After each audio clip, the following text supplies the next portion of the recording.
नमस्कार साथियों, मैं विनोद अग्रवाल आपके साथ जुड़ा हूँ यूट्यूब चैनल के माध्यम से। जैसा कि आपको विदित है, समय समय पर हम इंडस्ट्री एक्सपर्ट से बातचीत करते हैं। आज हमारे साथ गौरव गोयल साहब अवेलेबल है, जिनको इंडस्ट्री का रिच एक्सपीरियंस है। ऑलमोस्ट 2.5 डिकेड से फाइनेंशियल इंडस्ट्री में डील कर रहे हैं। पास्ट में ऑलरेडी सर ने ICICI mutual fund, principal mutual fund के अंदर as a national sales head work किया है। रिच एक्सपीरियंस है। तो आज गौरव गोयल साहब के मुख जुबानी मार्केट का एक्सपीरियंस के साथ क्या आने वाले समय में संभावना है, कैसे इंडियन इक्विटी मार्केट पैसा बना के दे रही है और फ्यूचर क्या एस्पिरेशन है, बात करते हैं। मैं स्वागत करता हूं गोयल साहब का। धन्यवाद विनोद जी, बहुत बहुत धन्यवाद आपका कि आपने अपने इसमें अपने जितने भी आपके व्यूअर्स हैं उनके लिए ये प्रोग्राम ऑर्गेनाइज कर रहे हैं आप regularly. And thank you for inviting us. Gaurav Goyal साहब, आपको लगभग 2.5 डिकेड का रिच एक्सपीरियंस है। आपने मार्केट के काफी सारे उतार चढ़ाव देखे हैं, starting from tech bubble, global recession, tapering 2020 का, you can say Covid, big recession. उसके बावजूद इंडियन इकोनॉमी ने फिनोमिनली ग्रोथ दी है। स्टॉक मार्केट के अंदर बहुत अच्छे डबल डिजिट रिटर्न्स आए हैं। और आज की डेट में तो इंडिया ऐसा दिखाई देता है कि डेजर्ट इन ओशन, हर फंड मैनेजर इसके बारे में बात करता है। तो आपका क्या ओपिनियन है, coming if any investor is willing to invest for decade to decade, और क्या डबल डिजिट रिटर्न्स फ्यूचर में भी ये बने रहने की संभावना है? ऑल्दो सबको पता है कि mutual fund investment are subject to market risk. जी नहीं विनोद जी, आई थिंक अगर आप इन्वेस्टमेंट की बात करते हैं तो I think the best place to invest in today's world is India. Correct. Correct. तो भारत डेफिनेटली, और उसके अपने कारण है। डेफिनेटली आज ऐसा नहीं, आज हम we are the most populous country, सबसे ज्यादा ह्यूमन रिसोर्सेज आज अगर है वो इंडिया में है। और दूसरा जो आज if you look at demographic, जो हमारा एडवांटेज है, एवरेज मीडियन एज जो आज भारत में है, तो वो जो एक एवरेज मीडियन एज है, India is a young country. Correct. Absolutely. तो rest of the world is ageing and India is young. तो या। वो एक बहुत बड़ा एडवांटेज है। सेकेंड है कि आज अगर हम देखें तो एक पॉलिटिकल स्टेबिलिटी है, पॉलिसी स्टेबिलिटी है कंट्री में, और उसके कारण से बहुत सारा निवेश बाहर से हमें इंडिया में आ रहा है। They are setting up factory. जो रिसेंटली अभी जियो पॉलिटिकल चेंजेस हुए उसके कारण से India is also developing as China plus one strategy.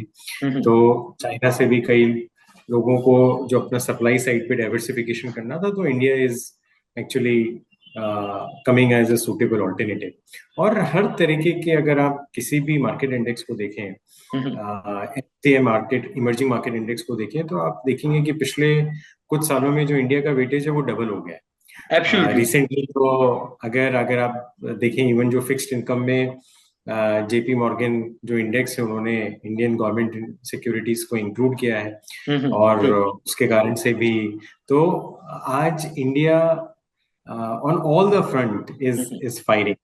और एक दूसरा उसका स्पेसिफिकली इंडिया स्पेसिफिक जियो पॉलिटिक्स का जो मैंने आपके साथ शेयर किया वो तो है ही, लेकिन इंडिया स्पेसिफिक भी आई थिंक अगर आप देखते हैं तो कॉर्पोरेट अर्निंग पे बहुत अच्छा ग्रोथ है। मैक्रो बहुत अच्छा है कि अगर हम करंट अकाउंट डेफिसिट की बात करें, फिजिकल प्रूडेंस की बात करें गवर्नमेंट की, और गवर्नमेंट का जो इन्वेस्टमेंट है वो इंफ्रास्ट्रक्चर लेड इन्वेस्टमेंट है, कैपेक्स जो है, जो कि मल्टीप्लायर की तरह काम करता है इकोनॉमी में। तो all these factors are contributing in a very positive terrain for India.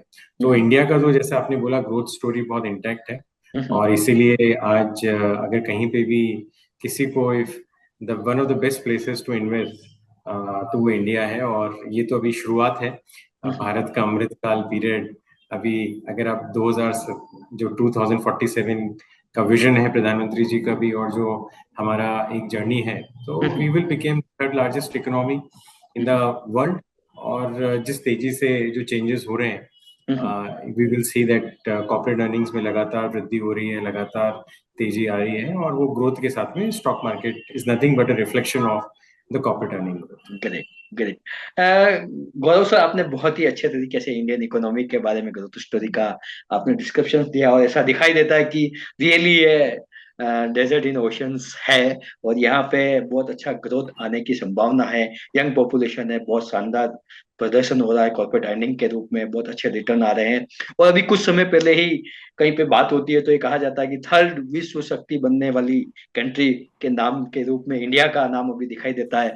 पहले केवल अमेरिका और चाइना के लिए बात होती, तो अभी इंडिया के लिए भी बातचीत करने लगे, जब कहीं पे भी वर्ल्ड इकोनॉमी के लेवल में बातचीत होती है तो इंडिया इज ग्रेट कंट्री।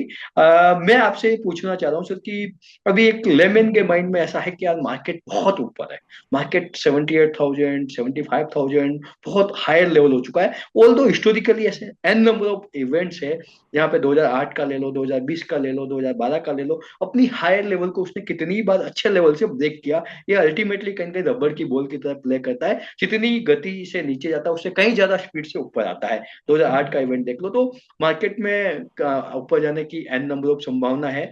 और जैसा कि क्रिकेट वर्ल्ड के अंदर कपिल देव ने पहली बार सेंचुरी मारी थी, तो कहा जाता था कि सेंचुरी ये पहली है और लास्ट है, लेकिन उसके बाद एन नंबर ऑफ सेंचुरीज हो चुकी है। तो ये इंडियन इकोनॉमी की भी ये स्टोरी है। और आज की डेट में आपने इतने हाई लेवल पे आपका एक न्यू स्पेसिफिक फंड लॉन्च किया है, केंद्र बैंक को बहुत अच्छा फंड है उससे। तो इस टाइम पे अभी जो बैलेंस एडवांटेज कैटेगरी आपने जो न्यू किटी आपके अंदर लॉन्च किया है, इसका क्या स्पेसिफिक रीजन है कि आप 75,000 के मार्केट पे आपका बैलेंस एडवांटेज फंड लेके आ रहे हो? नहीं, देखिए विनोद जी, आपने बहुत अच्छी बात की है और बिल्कुल सही बात की है। और क्या होता है आज अगर हम देखें, और आपको भी एक्सपीरियंस है और सभी हमारे जो इन्वेस्टर्स हैं उन्होंने भी देखा है, हम्म। तो नॉर्मली हमारा जो एक बिहेवियर रहता है और जो हमारा all of us, hmm. Greed और फियर दोनों से बड़े इन्फ्लुएंस होते हैं हमारे एक्शन, करेक्ट। एब्सोल्युटली। और मार्केट में कई ऐसे एग्जांपल्स हमने देखे हैं, कई ऐसे इंस्टेंसेस हुए हैं हाँ हाँ। जबकि मार्केट बहुत अट्रैक्टिव वैल्यूएशन पे है, लेकिन लेकिन इन्वेस्टर्स फियरफुल होते हैं और उसके कारण से इन्वेस्ट नहीं कर पाते हैं। राइट, और ट्रू। इसीलिए वो जो वॉलेटिलिटी के कारण से वो डर लगता है, उनको फियर होता है, और उस फियर के कारण से fundamentally market valuation wise attractive होते हैं लेकिन नहीं कर पाते हैं। और जैसे अगर आपने देखा ग्लोबल फाइनेंशियल क्राइसिस में, तो मार्च 2009 की अगर मैं बात करूं, तो वहां से अगर आप देखें नेक्स्ट 1 ईयर में, उसमें बहुत फियर था मार्केट में और एब्सोल्युटली ट्रू। इन्वेस्टर्स ने इन्वेस्ट नहीं किया। जबकि मार्केट ने अगर आप देखें तो नेक्स्ट 1 ईयर में वहां से मार्केट डबल हो गया, 100% से ज्यादा का रिटर्न, एब्सोल्युटली करेक्ट। ट्रू। लेकिन म्यूचुअल फंड का अगर नेट सेल्स देखूं तो 15,000 करोड़ से ज्यादा नेगेटिव था, मतलब कि ज्यादा रिडेम्पशन हुआ, लोगों ने रिडीम किया। राइट। रिसेंटली अगर आप देखें कोविड क्राइसिस की भी बात करें, तो कोविड क्राइसिस में भी मार्च 2020 में आप देखेंगे कि मार्केट जब क्रैश हुआ, डाउन हुआ, तो मार्केट एक ऐसी वैल्यूएशन पे आई कि जहाँ पे कि इन्वेस्ट करना चाहिए था वो, लेकिन इन्वेस्टर्स का जो बिहेवियर था, बिकॉज इन्वेस्टर्स वर फियरफुल, तो उन्होंने इन्वेस्ट नहीं किया जबकि रिडीम किया। और मार्केट में अगले एक साल में 50% से ज्यादा का रिटर्न हुआ, लेकिन इन्वेस्टर्स ने 25,000 करोड़ से ज्यादा का नेट सेल्स नेगेटिव था इंडस्ट्री। Absolutely true. तो ये जो बिहेवियर रहता है, अभी इस बिहेवियर के लिए क्या सॉल्यूशन है? और तो हमने वो एक क्वेश्चन रहता है कि हमेशा कि क्या एक ऐसा प्रोडक्ट किया जा सकता है जिसमें कि मॉडल के बेसिस पे या कुछ फंडामेंटल के बेसिस पे आप डिफरेंट फैक्टर्स के बेसिस पे एक्सपर्ट डिसाइड करें और फिर इक्विटी एलोकेशन करें और उसको एब्सोल्युटली डायनेमिकली चेंज करें, क्योंकि मार्केट तो वॉलेटाइल है। एब्सोल्युटली। मार्केट इधर स्ट्रेट लाइन में तो रोज नहीं बढ़ेगा, correct. Never it never, it will will never. Volatility longer period में बढ़ेगा, लेकिन वॉलेटिलिटी रहेगा। तो क्या एक ऐसा फंड हो सकता है जो कि इस वॉलेटिलिटी को भी बेनिफिट लेके उसका और उसको रिटर्न को एनहेंस कर पाए और रिटर्न को कंट्रीब्यूट कर पाए? राइट। और कई लोगों को इक्विटी मार्केट में डर भी लगता है कि नहीं यार, इक्विटी मार्केट में डाउनसाइड भी होती है, वॉलेटिलिटी होती है, तो एनएवी की वॉलेटिलिटी होती है, तो वो भी एक डर लगता है। तो क्या कोई एक ऐसा प्रोडक्ट हो सकता है जहां पे कि डाउनसाइड में प्रोटेक्शन ज्यादा बेटर हो सकता हो और उतना डाउनसाइड नहीं हो जितना कि इक्विटी मार्केट में मिलता है? तो ये सब जब क्वेश्चंस हमने देखे और उन सब का हमने देखा कि क्या आंसर हो सकता है, तो उसका आंसर मिला बैलेंस एडवांटेज फंड में, ट्रू। जिसको कि हम absolutely. Dynamic asset allocation fund कहते हैं। तो वो एक ऐसा फंड है जहां पे कि डेफिनेटली इन्वेस्टर्स कभी भी इन्वेस्ट कर सकते हैं। सोचने की जरूरत नहीं है कि मार्केट अभी किस लेवल पे है, मार्केट अभी 82,000 के लेवल पे है, लाइफ टाइम हाई है कि क्या लेवल है। They can invest at all the points of time, क्योंकि जो फंड मैनेजर है और ये जो मॉडल है, वो मॉडल गाइड करेगा फंड मैनेजर को, और fund manager will take the help of this model to decide on the equity allocation. तो अगर हमें लगेगा कि बाजार बहुत ज्यादा महंगा है, तो डेफिनेटली इक्विटी एलोकेशन ऑटोमेटिकली उस फंड में कम हो जाएगा। और अगर लगता है कि नहीं, बाजार सस्ता है और इस समय ऐसा करना चाहिए कि इन्वेस्ट ज्यादा करना चाहिए, तो फंड मैनेजर उसको हाईएस्ट इक्विटी प्रोपोर्शन पे लेके जाएगा। तो ये कैनरा रोबेको के बैलेंस एडवांटेज फंड में at this point of time, जैसा आपने भी मार्केट लेवल की बात कही, at this point of time, तो इन्वेस्टर्स को एक्चुअली में they can invest in this kind of fund जो कि बैलेंस एडवांटेज फंड है कैनरा रोबेको का, क्योंकि इसमें हमने ऑलरेडी एक अपना प्रोप्राइटरी मॉडल डेवलप किया है, जिसमें कि हम फैक्टर्स ले रहे हैं, डिफरेंट फैक्टर्स, जिसको कि price to earning, forward price to earning, price to book value और इक्विटी रिस्क प्रीमियम, 3 फैक्टर्स के समावेश से हमने एक मॉडल बनाया है, क्योंकि हमें गाइड करता है कि इक्विटी का एलोकेशन कितना होना चाहिए और फ्लेक्सिबिलिटी। तो 30% से 90% तक का रेंज अवेलेबल है फंड मैनेजर के पास, जो कि इन्वेस्ट कर सकता है इस फंड में। तो अगर बाजार बहुत महंगा है तो वो लोअर इक्विटी एलोकेशन पे आ जाएगा, बाजार सस्ता है तो हायर पे आ जाएगा। तो जो इन्वेस्टर का एक बायस रहता है, बिहेवियर बायस, कि वो फियर और ग्रीड से गाइडेड हो जाता है और इसलिए गलत टाइम पे हम रिडीम करते हैं, गलत टाइम पे इन्वेस्ट करते हैं, तो वो यहाँ पे एक उसका एक बेनिफिट अपने को इस कैटेगरी में मिल जाता है। दूसरा एक बेनिफिट रहता है बैलेंस एडवांटेज फंड में कि आज इन्वेस्टर को चाहिए कि इक्विटी का रिटर्न तो मिले, लेकिन मेरे को पार्टिसिपेट डाउनसाइड प्रोटेक्शन चाहिए। मेरे को डेट फंड में भी इन्वेस्ट करना है, क्योंकि वहां पे फिक्स्ड इनकम में मुझे स्टेबिलिटी मिलता है। तो बैलेंस एडवांटेज फंड एक ऐसा सॉल्यूशन है जहाँ पे कि best of both the worlds मिल जाता है, कि इक्विटी भी रहता है, फिक्स्ड इनकम भी रहता है, और इक्विटी डायनेमिकली इन्वेस्टर जो हमारे फंड मैनेजर है वो मैनेज कर पाते हैं।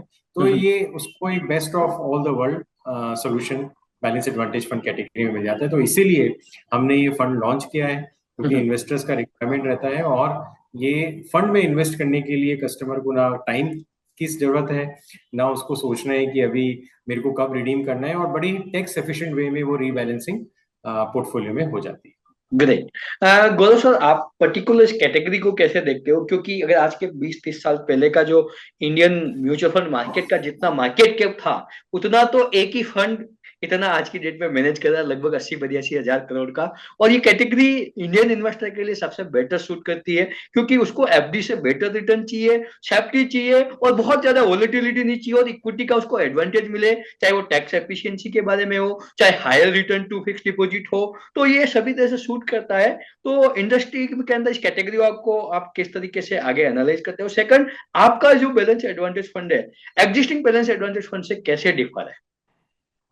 देखिए, जो कैटेगरी की बात है और जो इंडस्ट्री की बात है, तो अभी तो बहुत हम सब लोगों ने जर्नी स्टार्ट की है।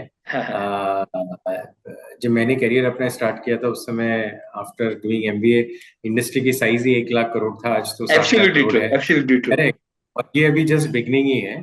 तो बहुत बड़ी अभी तो ग्रोथ बाकी है, बिकॉज अगर हम नेट अगर हम देखें कि हमारे जो इन्वेस्टर्स हैं वो कितना इन्वेस्टेड है, तो उनका जो हाउस होल्ड सेविंग है, उस हाउस होल्ड सेविंग का लेस देन 5% इन्वेस्टेड है।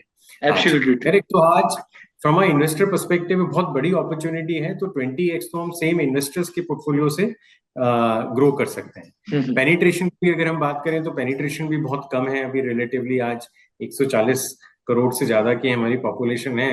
नंबर ऑफ फोलियोज हम 19 करोड़ के आसपास हैं, लेकिन नंबर ऑफ यूनिक इन्वेस्टर्स तो उसके 1/4 ही है। करेक्ट।